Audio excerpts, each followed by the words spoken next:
If you watched the Masters this week, you would have heard Jordan Spieth being talked about all week long, and I figured out I have one thing in common with Jordan Spieth. Jim Nantz asked Jordan about his humility and what he'd say about that, and Jordan said, well, if I had to talk about my humility, that wouldn't be very humble, would it? And I absolutely hate watching all this stuff about just me, so let's talk about other people right now. Sean, you've been a great friend for a long time, and I appreciate everything that you said about me that was so nice and so true. And one of the secrets that we tried to keep away from everybody at the Android Faxon Charities for Children when we first started back in the early 90s at Ouimet, and I think there's maybe 2 or 3 other people in the room that know this now. Ray Coogan and Bill Lunny are back there, but this is among friends. We had a list of players, celebrities that we wanted there, and we had an A list and a B list of celebrities. Sean mentioned that to you. You know, we had first year Roger Clemens and Bobby Orr, 2 of the legends, Kevin McHale, and we had Sean McDonough. And not only did we have an A list and a B list, but they were, you know, A1, A2, up to A14. And when Sean came, you know, as a like 4th alternate, I went to shake his hand, and I dropped the confidential list on the ground. As he picked it up, he looked at it, and he saw A and B, and he saw his name over on the right side, and he goes, oh, I'm B. He goes, is there any weight for that being the 14th one on the right side? Yes, Sean, you are B14. Sean has moved his way up that ladder pretty quickly, and you can see why. He hosted the Android Faxon celebrity draw almost every year, since blowing away such celebrities as Chris Berman, Mike Tirico, and many more. And you can see why he keeps everybody entertained. And now he's on the A side, but he's not in the single digits yet. He will be.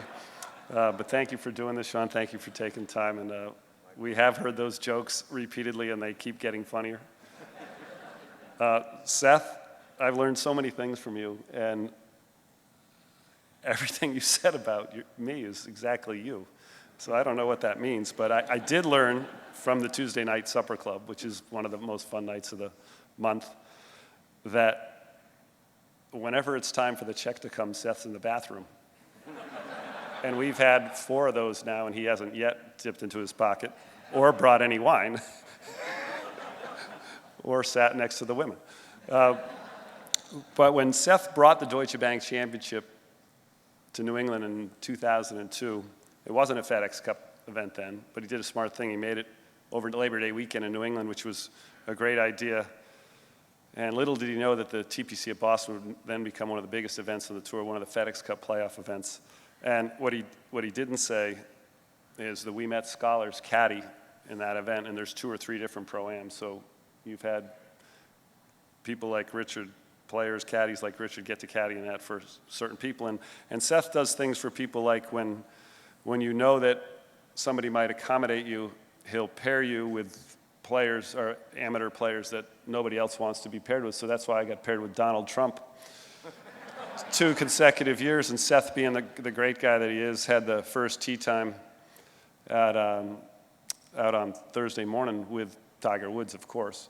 And Seth was the only player that's ever missed his tee time with Tiger Woods, showed up on about the 3rd hole. And then doing the politically correct thing, you know, I was the last group off in the afternoon, and I made that well on time, playing with Donald. And Seth came out to watch us play around, and on the 17th hole, Donald actually has a pretty good swing, and he had 3 beepers on around his belt, a couple cell phones, and this is back, what was the name of that show when he fired people? Right? He had that show going on, and every time he walked off the green, he'd pretend that the phone was ringing, and he'd say, you're fired. So on the 17th hole, Donald takes a massive swipe out and hooks it down there into the left rough, and Seth's got his cart, and we're driving down there trying to look for Donald's ball, and Donald goes, I can't find it. It should have been just here, just off the green. And Seth goes, well, I picked up a Titleist 3. And Donald goes, that's what I was playing. And Seth goes, it couldn't have been a Titleist 3. This one said Morgan Stanley on it. He goes, yeah, that's what I'm using. You remember that? Those are the kind of guests he invites and the friends that he has, and he puts me with him. But Seth, thank you for coming up here. Thank you to take a day out of your lives to do this. And you've helped bring oh boy, I don't know, $70 million in economic impact to the state of Massachusetts since the inception of the tournament.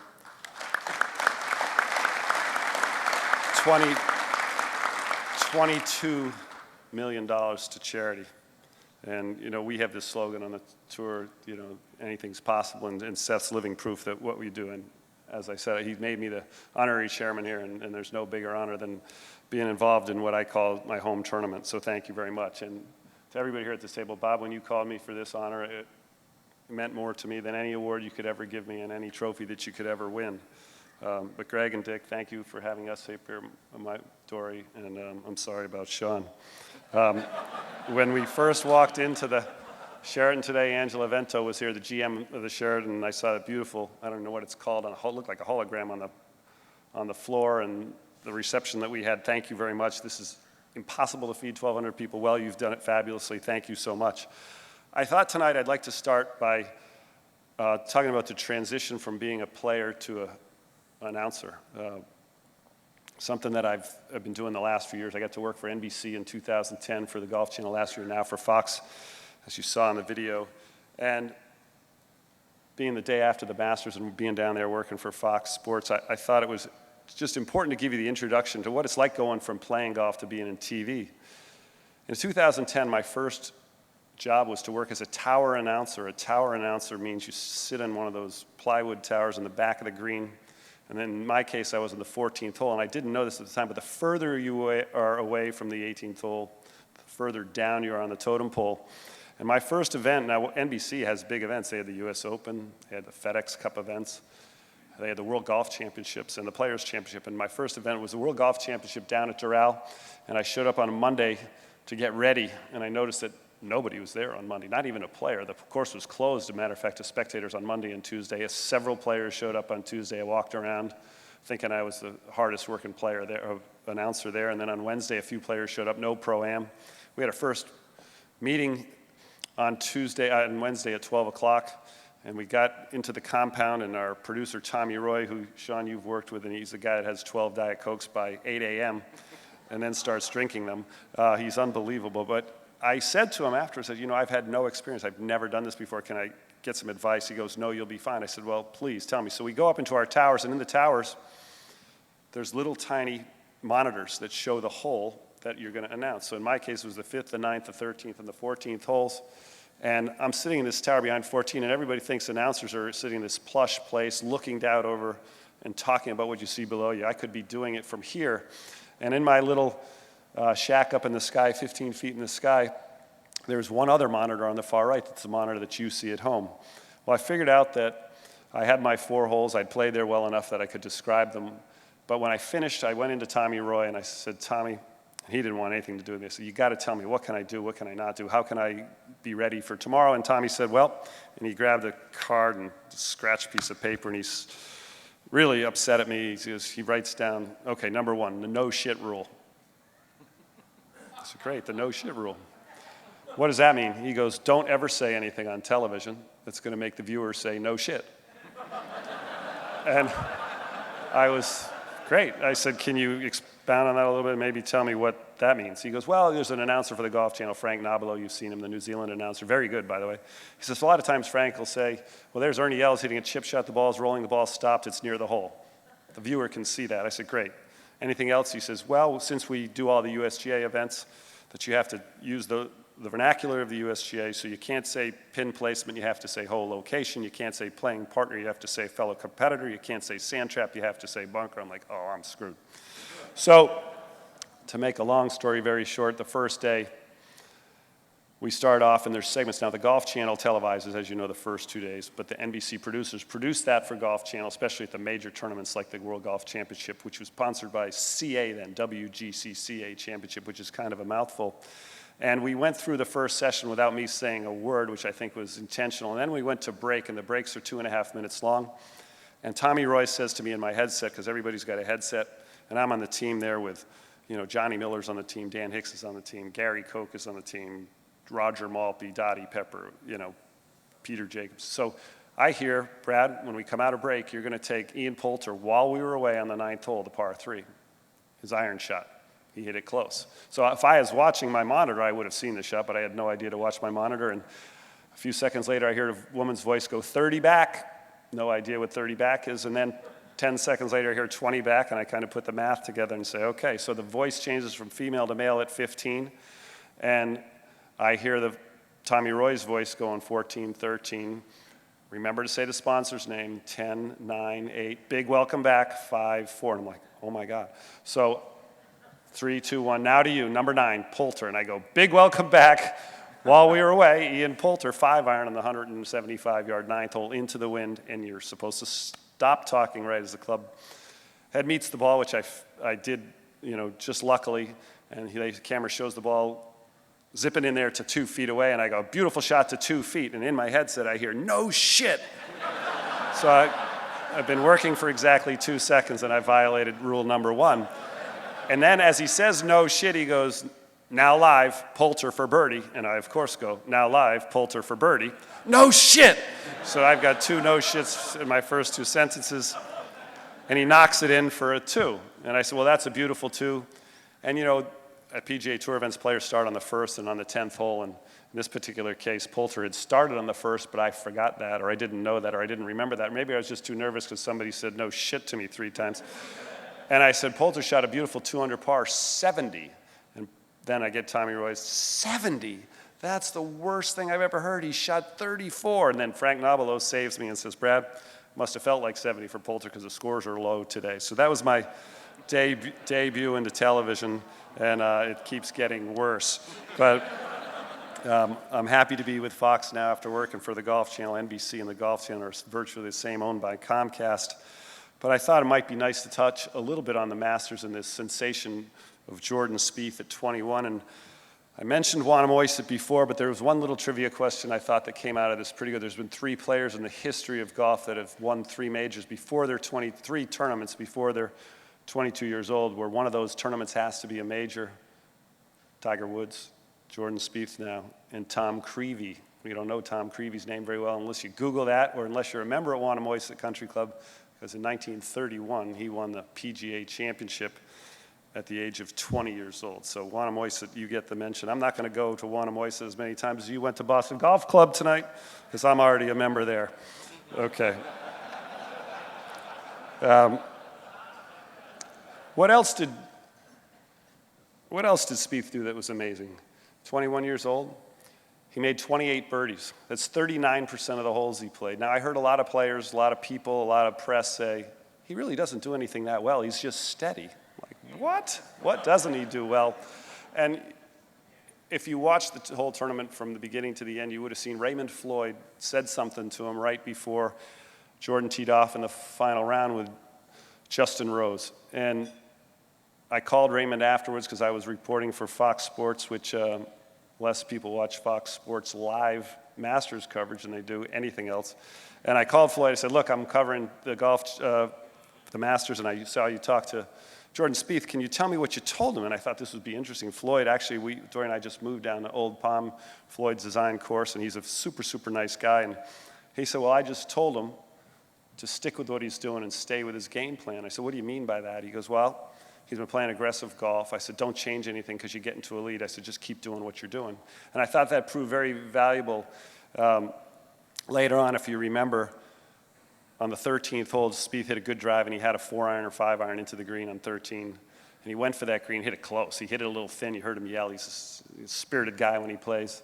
And he knocked it in there close, made birdie. And then on 14, Spieth's not as long as the longest hitters, but he went for that green, hit a beautiful shot. He said, oh, be right as soon as the ball reached impact, most feelings that most of us don't have, and it went just over the back of the green, which could have been easily sculled into the front pond, and he hit that close enough to make birdie there and win himself the championship. We saw a lot of players have not done that well. Curtis Strange, remember coming back from 80 in the first round, dumped it in the waters on 13 and 15. But I think Jordan Spieth has the intangible. People ask, will he win more majors? He absolutely will.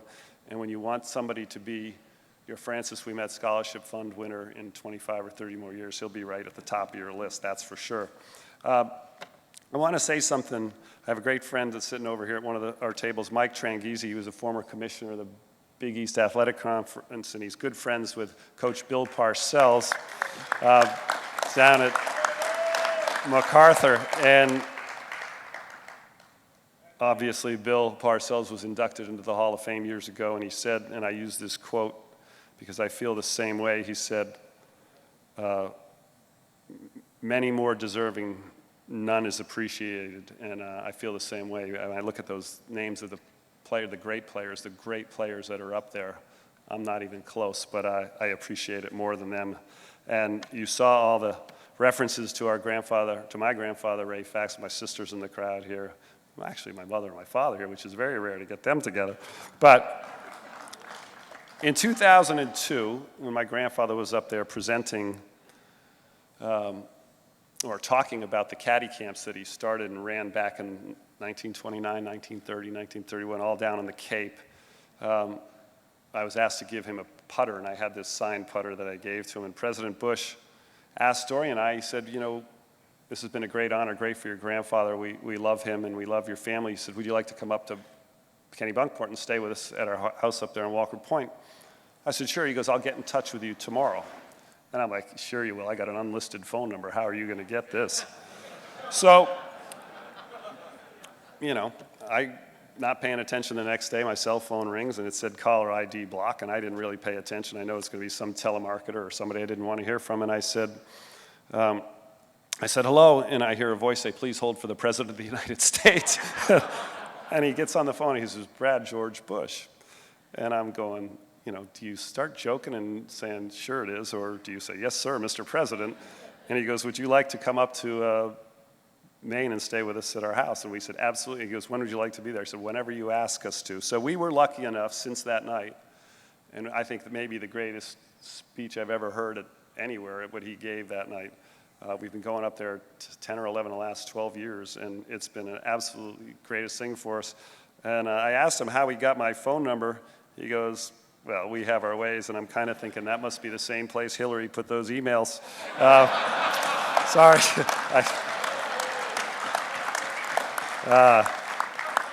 So my caddy, sorry, I know in Massachusetts here, I'm on the edge. Okay, so in 1974, I lived in Barrington, Rhode Island, and we had a small little house there, and I was, you know, soon to be 13 years old, and it was the start of that summer after 6th grade, and I had a friend of mine in my room, and I lived on the second floor of a split-level house on Meadowbrook Drive, and I had a friend with me in the room. We're trying to figure out what to do, and this annoying 7th grader came riding his bike by the front of the house, and we put the window up, and it was this guy named Chris Cashel. Chris Cashel lived down the street. He's kind of a bigger guy, smart Alex sort of guy, but he was kind of entrepreneurial, and he was annoying us and bugging us, so we started throwing pennies at him. I don't know why we decided that. We had some pennies in a jar, and we just started tossing pennies, and he goes, you can't hit me, so we kept throwing enough of them until he kept picking them up. He never threw any back, and he left, and we thought, good, he's out of here. We don't like him. Well, down the street from us, there was a Shell gas station, and he came back about 10 minutes ago with a Coca-Cola he had bought from the 25 pennies that we threw at him. I said, I don't like this guy more now. And he asked me if I wanted to go caddying the next day. He said, there's a way you can go to Rhode Island Country Club and you can be a caddy. So it was a Saturday morning, and I rode my bike, it was a couple miles bike ride from where we lived, and you know, I was below Sean McDonough on the B list when I got there. There was no chance that I was ever going to get out on that Saturday afternoon, and back then you could be an A or a B caddy. You could make $5, you could make $4 a bag, and there was a young professional there named Fred Bruno. Fred Bruno sadly passed last week, and all of you from New England, or especially from Rhode Island, would know who Fred Bruno is, but one of the greatest mentors in my life, first golf lesson, but kind of a life lesson guy. But Fred Bruno grabbed me by the ear back then when it was okay to grab you by the ear, and it was the way you would have wanted your son to be grabbed by the ear by someone you didn't know. And he pulled me out and he said, you're going to go shag balls for Mr. Anderson. Mr. Anderson's going to hit balls. Get a helmet and, you know, one of those pluckers. So my first job was not as a caddy, but as I don't even know what you call it, but it was an aerobic workout. I didn't think I'd get that. And after being at the club from 7 o'clock in the morning till 4:30 that afternoon, I got $1.25. And Fred Bruno, ever the entrepreneur, had his own Pepsi machine outside, which was 25 cents. And he kept his crackers and candy inside the pro shops, and none of the caddies would swipe them. So for 50 cents, I got myself lunch. And netted 75 cents out for the day, and that began my caddy career. And I'll tell you what, every one of us that's caddied, we realize what we've done with our lives afterwards by those formative years in your life and the people that you meet, the successful people you meet. And I worked as a caddy and I worked in the locker room, and I just learned a lot about people, and I remember everything about every member. I remember every name, and still to this day call them Mr.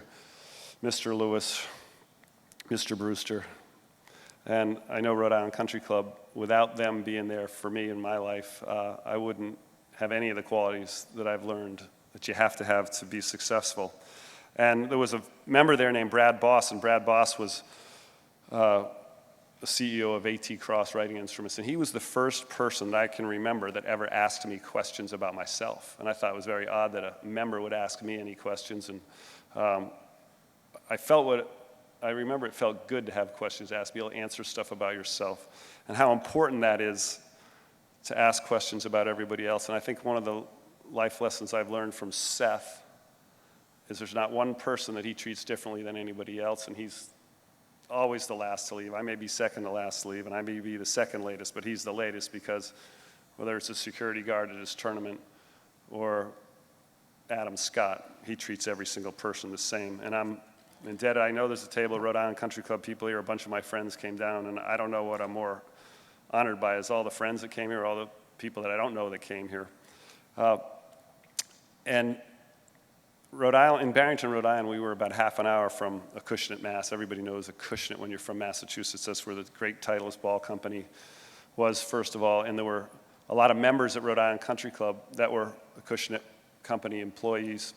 And I remember meeting Bob Kerouac. He was one of the first Titleist guys I met. Bob Kerouac was a great player, and he, as a matter of fact, was the person I liked to caddy for the most because his wife was better than him. She'd won the U.S. Amateur in 1970, Martha Wilkinson. And they were the best group to get because they were the best players. But he also was a very genuine and humble guy, and I later played him in the club championship. I was a hotshot 17-year-old, and I lost to Bob Kerouac on the last hole. And he was gracious as a victor, which is sometimes hard to do, sometimes easy to do. But it taught me that you can be great when you're winning and you can be great when you're losing, because I got the exact chance to do it to him the next year, and he couldn't have been nicer. But names like Eddie Abrain, Wally Uline, and Peter Broom helped shape my lives, and I can say honestly that I have never played a golf ball that wasn't a Titleist in over 32 years professionally and 42 years playing golf. And Wally Uline was a mentor to me. He was the first guy that ever talked about goals and goal setting and what it's like to be stronger mentally and to work harder than anybody else. And he always said, plan your work, work your plan. And his favorite line that I loved was, it's not a race to see who gets there first. It's not a race to see who gets there first. It's a race to see who gets there and stays there the longest. And in golf, you know, we're seeing players play at 18, 19 years old professionally and playing well.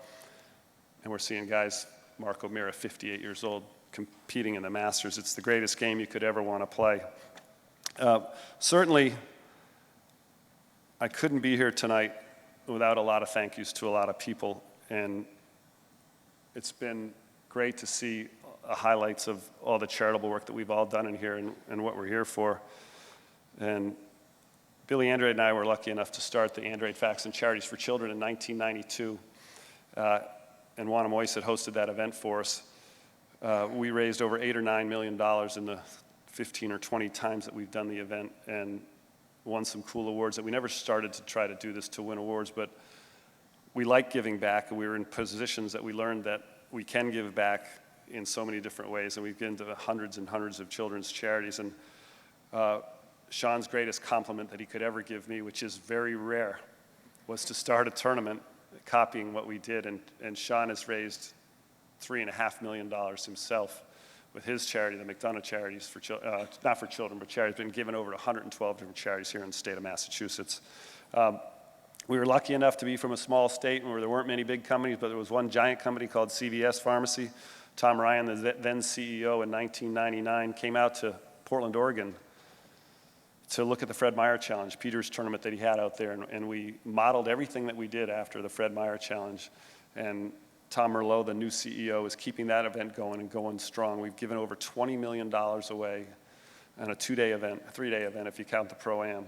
In this small little state of Rhode Island, where the impact there, the economic impact we've brought in there is, I don't even know what it is, but I know that we need dollars as the government dollars go away to the charities that need it.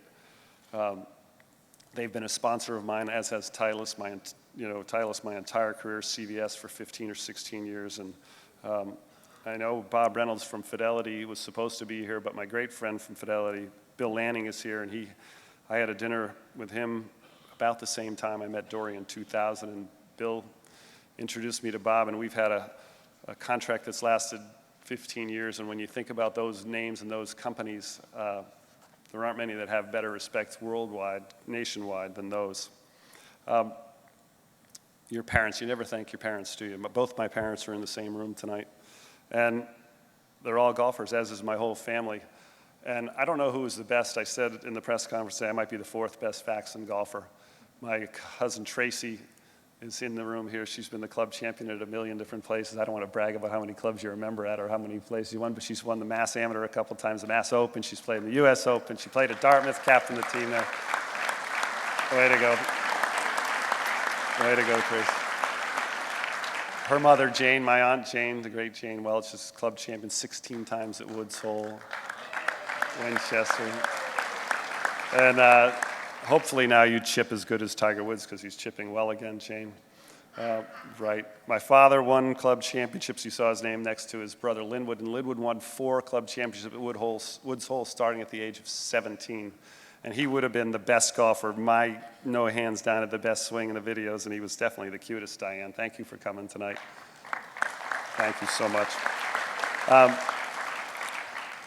I think my father did something that he didn't know was very smart back in the days when I was caddying and starting to be a pretty good amateur player. I'd won a couple state juniors. I was still caddying, working in the locker room, and we were getting close to thinking about where I was going to go to college. He actually wanted me to go down to finish my last 2 years of high school somewhere down in the southeast part of Florida so I could be playing year-round. And I said, I've got so many good friends here. I was playing other sports, and I just didn't want to leave Rhode Island. I loved what I had. I felt comfortable there. I liked this theory of big fish in a little pond. I still think that's pretty good.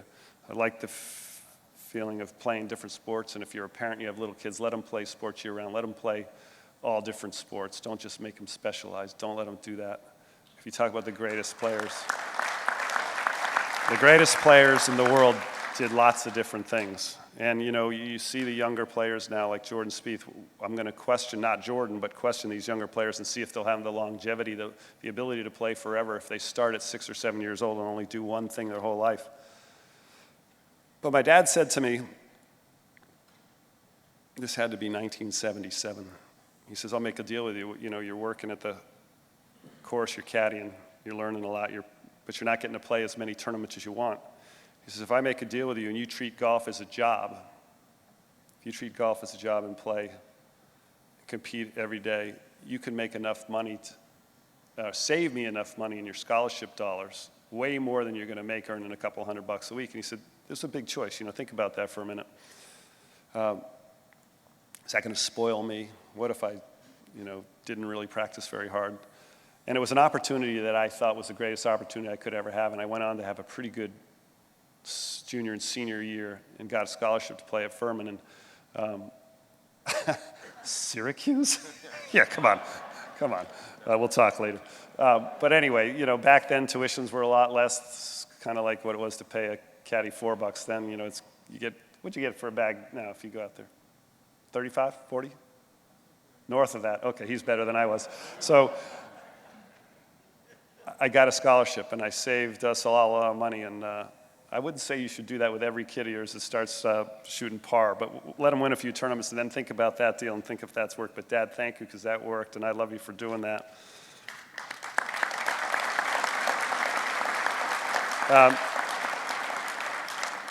I saw a lot of friends from the media here, and I want to say that the first junior tournament I ever won, the Rhode Island State Junior, there was a reporter from Rhode Island named Paul Kenyon. Paul Kenyon came out, and again, he asked me questions as I went on to win this title at Pawtucket Country Club. And I saw my picture with his long hair and bell bottoms and an untucked shirt. And thought it was kind of cool that somebody would take an interest in me. And I always thought it would be nice to the media, and especially now that I'm part of the media, you can definitely tell when a player is sincere and honest and open with people. And I have a lot of friends here, Jim McCabe, I remember James, Joe Gordon, Joe Concannon, Mike Whitmer here from the Globe, Jim Donaldson, Bill Reynolds from Providence. It means an awful lot to me that those people are still part of my lives, and I know how hard they work and what they do about spreading the great word of this great game. And thank you to all the media in there. In 1999, I did something pretty stupid. I've done a lot of stupid things, but I was getting ready to go down to play the Kemper Open in Congressional. It wasn't Congressional, I think, back then, maybe TPC at Avenel, but I was with my kids on a nice Memorial Day weekend, and we were out in the yards playing with a hose, squirting each other, and there was a spotlight, a floodlight out in the corner of my garage. And I got the ladder thinking I'm pretty handy with all this. I climb up the ladder, tuck it up against the roof, and one of my daughters is spraying the ladder, and all of a sudden it started slipping back down. And I realized that I wasn't going to get off this ladder before the ladder got off the roof, and I fell backwards and I broke my wrist. And I guess you have to look at everything in certain ways, in positive ways. Well, one of my close friends who's here tonight, Ted Fisher, is sitting over at the Rhode Island Country Club table. I had a broken wrist, I had a cast, I had to miss the US Open, I had to miss the British Open. We went out to dinner with Gord Kluzak, of all people. I don't know why we went out with Gord Kluzak, but we were out there, and Ted was driving me around, and we decided to go back to Ted's uncle's house for another glass of wine, which was probably not smart with you driving.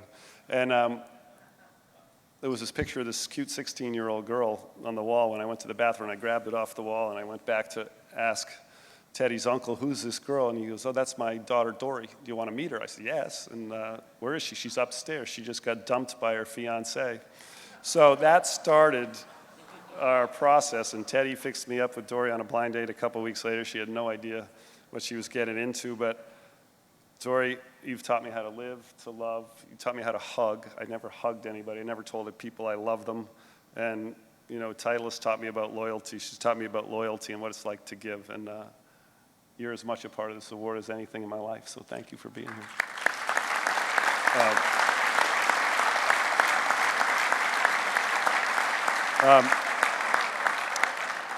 I never write down what I want to say in paragraphs. I kind of use note cards and I stumble through everything. But I wrote down something I want to say because I didn't want to miss anything. And to be a New Englander, to accept this award is unbelievable, because when you grow up in New England, Francis Ouimet, Donald Ross, Albert Tillinghast, Herbert Fowler, the Country Club, Rhode Island Country Club, Wannamoisett, they're household names. They're as much as part of golf as they are part of history. I didn't see any New Englanders up there playing, so this is really big for me to be able to be here at this stage in front of everybody here that knows how important the game of golf is in Rhode Island. And these awards for lifelong contribution to the game, I think they come as much from the people that you surround yourself with, as well as the circumstances around you. I was raised by loving parents and surrounded by great people and friends. I made the best of my situation by learning from everyone and everything around me. I was constantly soaking in the mannerisms, the vernacular, the advice, and the wisdom of the golfers for whom I caddied for at Rhode Island Country Club in Eastward Ho. I remember my dad's friends, the pro there, Dan Keefe, who gave me my second lesson I've ever had, Jack Bailey, my great friend Jack Bowman, and they all helped instill me so many qualities and values that I still hold on to today. I'd caddy for them in the morning, they'd sit at the porch, talk about golf, we'd have lunch, I'd go play 9 holes, they're still talking about golf, and that's why I love being able to sit and talk about golf professionally. Those are the greatest times of my childhood. Being on the grounds, whenever there was an ounce of daylight, I was always experimenting, trying to hit a fade from a right to left lie, or hit a low punch shot into the wind up the hill, especially number 12 at Eastward Ho, was impossible small green. I remember shagging balls from my dad with Kevin Walker, who went to the caddy camp there, and Kevin Walker went on to be one of the greatest golf professionals, teaching pros anywhere, and we had our baseball gloves thinking we were Freddie Lynn or Jim Rice in the range there. And you know, people always ask if I've been a great putter, and I laugh. I said, no, not always, no. When I grew up playing at Eastward Hole and Rhode Island Country Club, there wasn't one 3-footer you could play inside the hole, was there? With all these greens, you always putted outside the holes. You missed a lot of those, but you never played on a calm day either. You learned to play in these conditions, and those definitely helped me to become a better player. And you know, when I see Richard speak, and the real reason we're all here isn't because of me and what I've done on the golf course, it's because of what we're doing for people like Richard, for kids like Richard. And I want this award to be shared by everyone. We're the torchbearers for the great young men and women of today and tomorrow. And there can be no better place to learn the life lessons of golf than at a golf course, whether it's carrying a golf bag, maintaining the course, you know, on the maintenance crew, or working in the golf shop. And the money we raise tonight will help provide the opportunity we have all had because of the great game of golf, so we can help develop another Francis Ouimet, Eddie Lowry, or the next Keegan Bradley or John Curran, 2 guys from Massachusetts playing the tour. You know, we all look in the papers, in the Globe or the Herald or the Journal, and we look at the agate hoping we're going to see in bold print the players we like at the top, and sometimes you're disappointed when they're down too low. And I get a text from my dad every night when it's 73 and not 67. I could have done that. You know, he still thinks he's better than I am. And I always wonder if he still thinks he's better than me, why I have to give him 14 shots every time we play. So, you know, when I was presented the Payne Stewart Award in 2005 in Atlanta, in my talk, I said that we don't grow up as players thinking about awards like the Payne Stewart Award or the Francis Ouimet Award. We want to win tournaments. We want to win the Masters or win the US Open or win the Deutsche Bank Championship. But I think maybe we'd be better off if we all thought about maybe we should try and win the Payne Stewart Award. Maybe we should try and win the Francis Ouimet Award, because this means you've done something other than for yourself. It's you're doing something for somebody else. But I've said this already tonight. I couldn't be more proud to see the past recipients up here. I played with Arnold Palmer my first year on the tour. Just to be able to stand on the first tee with him at the TPC at Sawgrass. Same with Jack Nicklaus, having them play in the CVS Charity Classic. It's pinch yourself stuff. But they've been able to keep the long-standing traditions of sportsmanship and integrity, an inherent part of the game. And as Arnold eloquently says, there is no one person bigger than the game itself. There is no one person bigger than the game itself. And I look at some players and I think, have they ever heard Arnold say that? And do they actually believe that? But as I said, we have a Masters champion in Jordan Spieth who played with Justin Rose. Right behind him was Rory McIlroy, and they didn't talk about themselves. And I think the interview that Rory McIlroy gave afterwards, you know, where he complimented Jordan Spieth's great win, and he talked about the game and how good it felt to be in competition, and some other player that fails to do that. And I said, you know, the torch is being passed to these guys that are going to carry the game forward in the right way that Palmer would like. And I know that somewhere up in heaven, Raymond Faxon's looking down here, very happy that he passed on his legacy. And thank you very much. Yeah. Thank you. Thank you.